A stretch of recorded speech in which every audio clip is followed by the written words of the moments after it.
My name is Yae Lee. I'm a board-certified psychiatrist. I treat people with co-occurring disorders such as substance use disorder, eating disorder, trauma, depression, and anxiety. I treat adults and some adolescents 13 years and up. When I see my patients, I like to let them know that I have a respect for them because they know they have a problem, which is a very difficult thing to do, and they're accepting the help they need. That's another very difficult thing to do.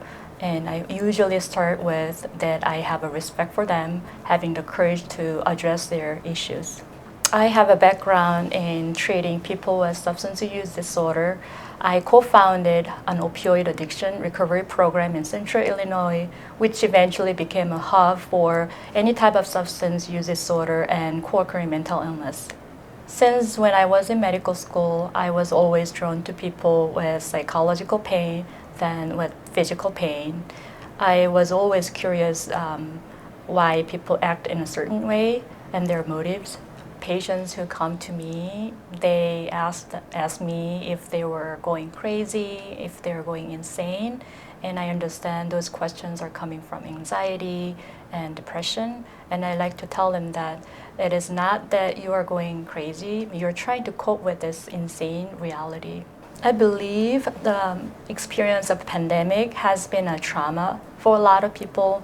During the pandemic, they lose their families, they grieve, and they lose their jobs. Sometimes they lose their sense of a community.